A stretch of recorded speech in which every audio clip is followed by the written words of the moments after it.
That's nonsense. Go on, roll your eyes and shake your head. I don't care. Okay? Because you've earned the position you're in, which is for me to never believe another word you ever say. You've earned that. It doesn't come easy. Anything else you'd like to say? No, Your Honor. We're here today for sentencing in all these matters. The state of Ohio has had the opportunity to review the pre-sentence investigation report and is prepared to go forward. Thank you. Was set for sentencing on February 1. In advance of that date, Mr. Peterson filed a motion to continue on behalf of Mr. Karpovich, asking that it be continued because Mr. Karpovich was scheduled for surgery on February 6th. So at the end of that hearing, after quite a while, I continued it. What we've just witnessed is a sentencing hearing in the state of Ohio for a defendant named Jerry Karpovich.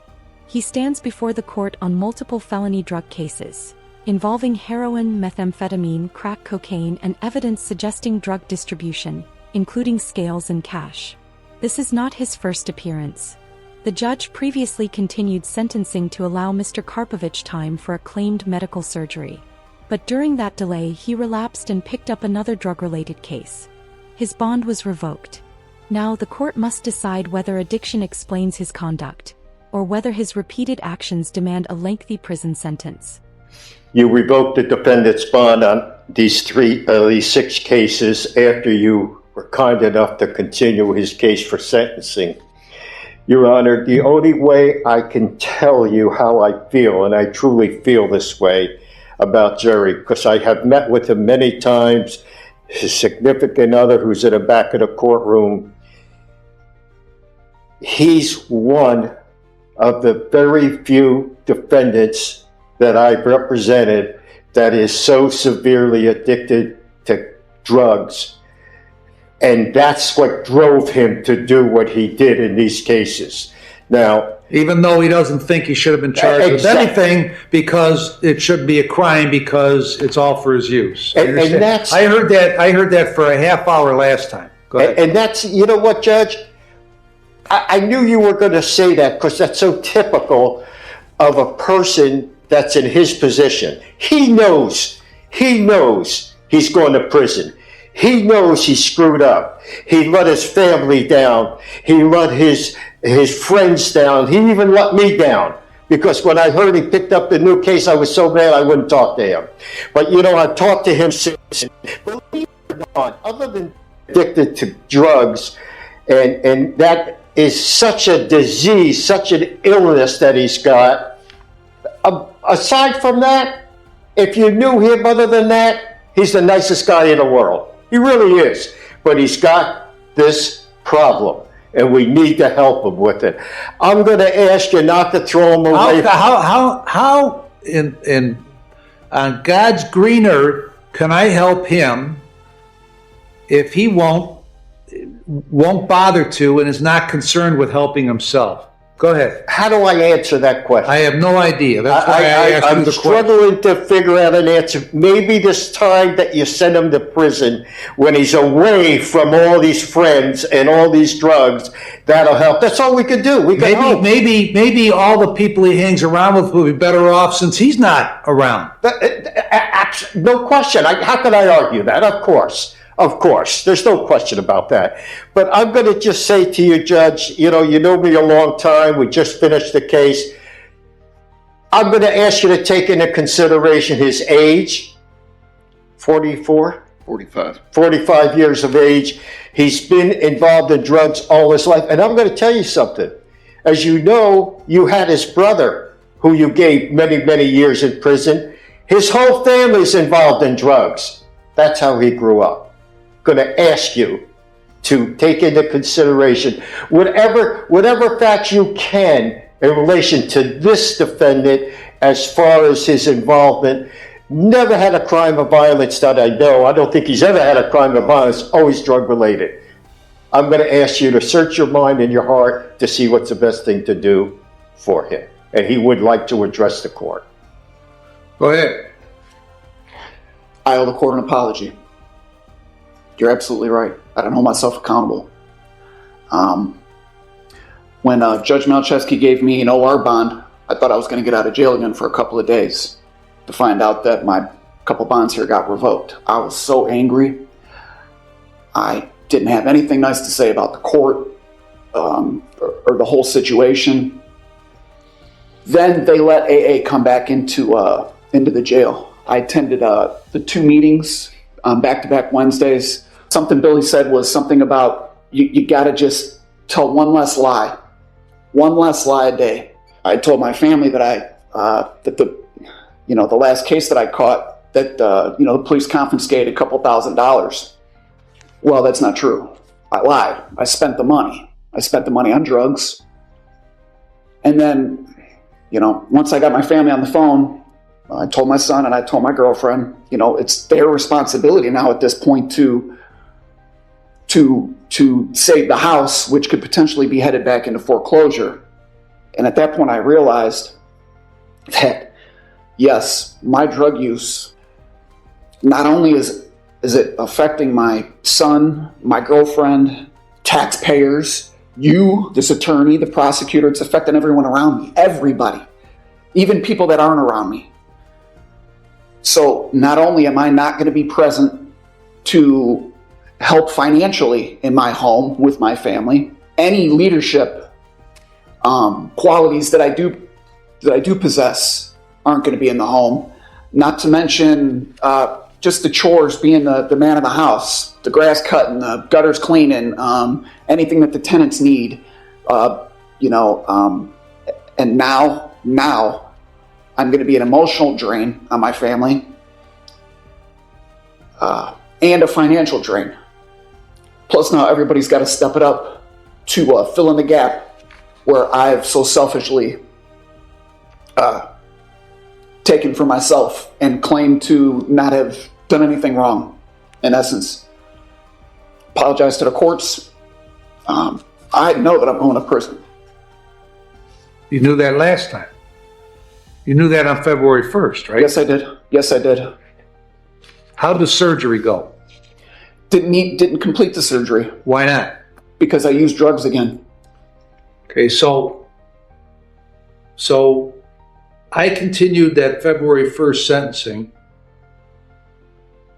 to afford you the opportunity to have the scheduled surgery on February 6th, because you stood there and told me how bad the condition was, had Mr. Peterson go to bat for you and tell you how you needed the surgery because they would do a lousy job in the prison system. You took off your sling, took off the package, and showed me how bad it was. So I continued that hearing for about 6 weeks so you could get the surgery 5 days later and recover. Right? Isn't that what I did? 90% of it is accurate. I was meeting with the orthopedic surgeon for them to determine whether or not I needed surgery. But yes, you're right. That's not the information communicated to me. Okay? Maybe you should have told me on February 1st that you were to meet with them. Okay? I'm fairly certain I All right.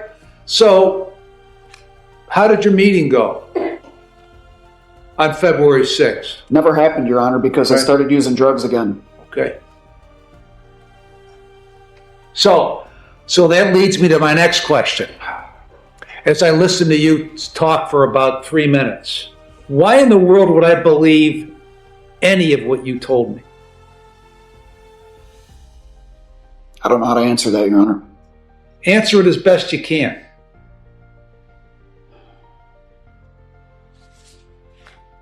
Can't.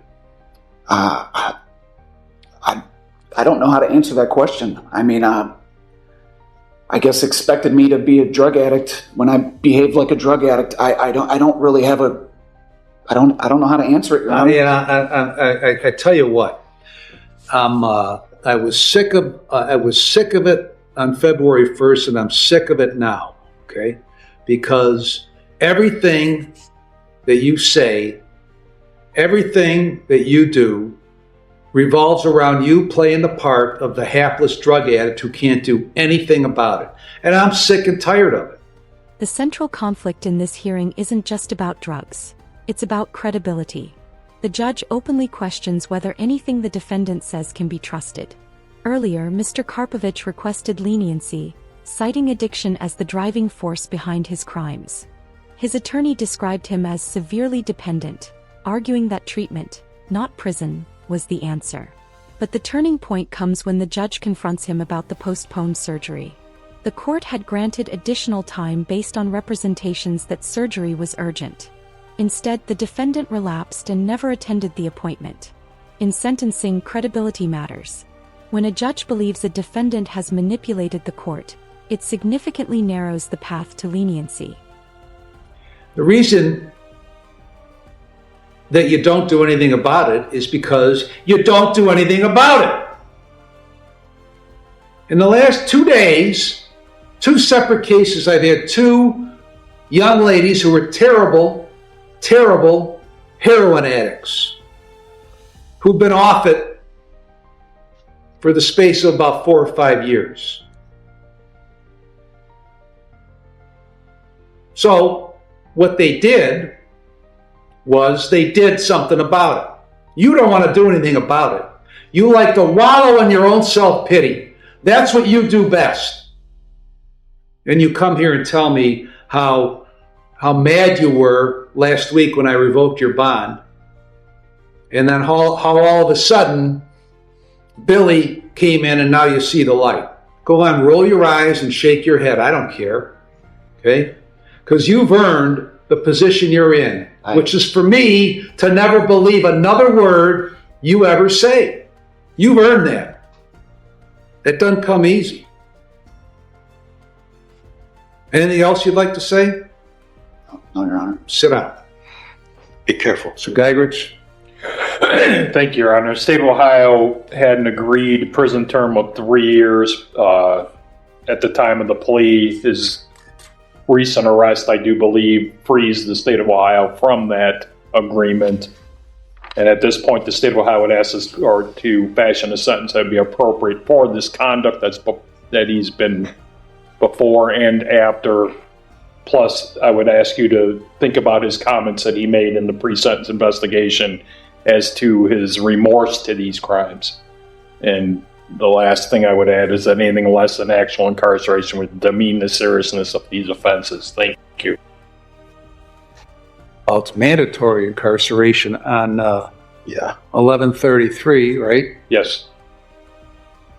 All right, I've reviewed the pre-sentence report, the drug and alcohol evaluation. I've considered all the provisions in 292911,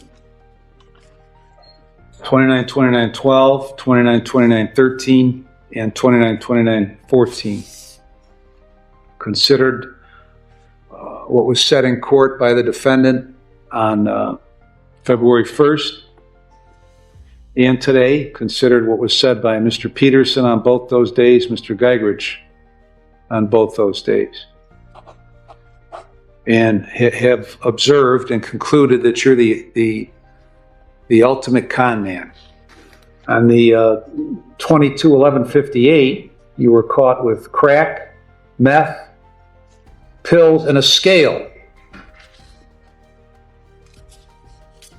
23550, meth. 231022, heroin and meth. 23794, meth, crack, and powder cocaine. 231009, heroin, crack, scale with residue, 400 in cash, 263 in cash, 25 in cash.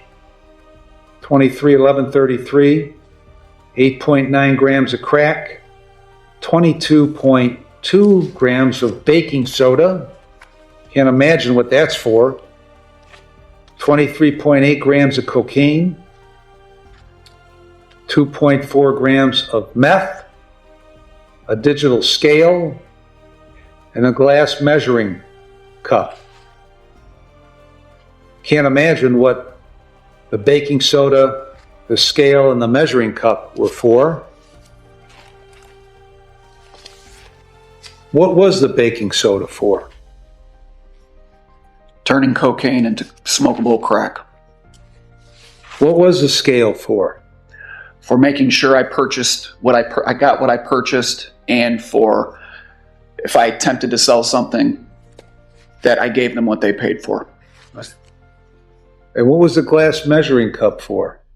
For turning powder cocaine into crack. Okay. So I think we had a discussion on February 1st about the scale. And this is the first time you told me that to make sure what the amount you were selling was correct. Sure. You didn't tell me that last time. Because I'm a frickin' liar. What? Because I'm a frickin' liar. You are. It's the first thing I believe you in what you said in 2 hearings. On 22/11/58, on count 1, the F3, I sentence you to 36 months in prison. On count 2, the felony 2, I sentence you to a definite minimum of 4 years up to an indefinite maximum of 6 years in prison. Those 2 counts will be concurrent to one another. Credit for 6 days. On 23/5/50, sentence you to 12 months in prison. Credit for 6 days. That will be concurrent to 22/11/58. On 23/10/22, 36 months in prison, credit 13 days.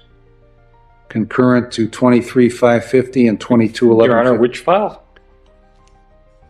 You said 22? 23/10/22. 1022. Oh, this one. 36 months, credit 13, concurrent to 23/5/50 and 22/11/58.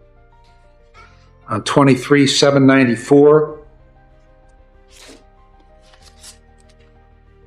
24 months, credit 14 days. On 23/10/09, 12 months,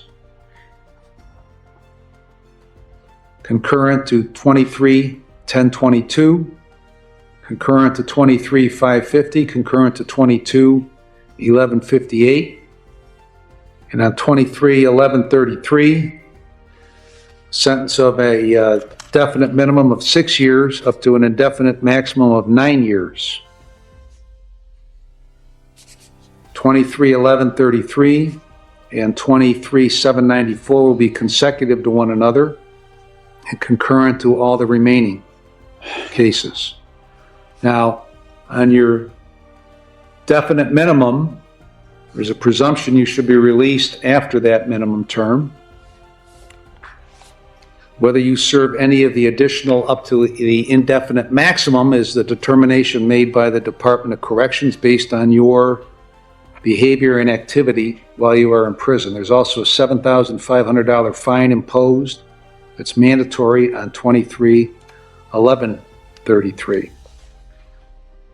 11/33 gets credit for 4 days.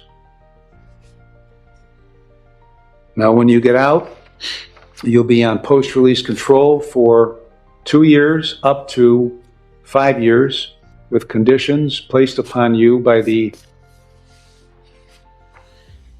adult parole authority. If you violate those conditions, the parole authority could return you to prison for up to 9 months for each violation, up to 1/2 of my sentence. If your violation is a new felony, you could get an additional consecutive prison sentence for that violation, the maximum of which would be the greater of 12 months or the time you have left under post-release control.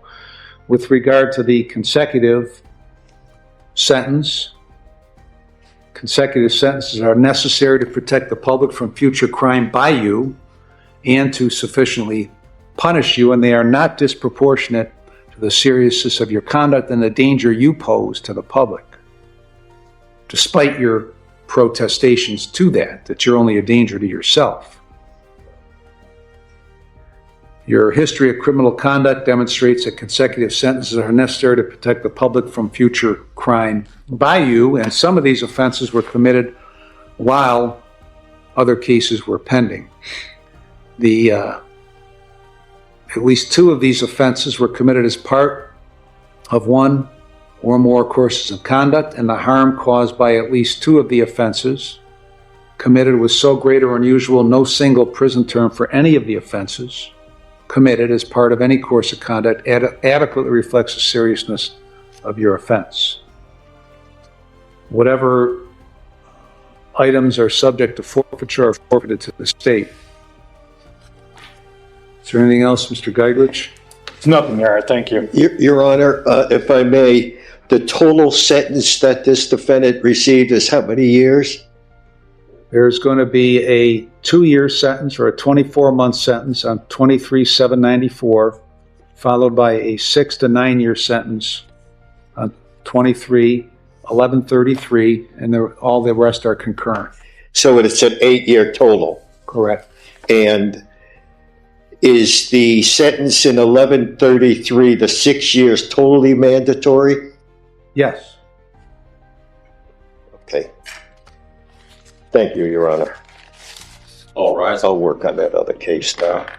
Don't worry about it. I'm just going to file a notice of availability. Say it again? I'll just file a notice of availability. No, I don't want you to do that.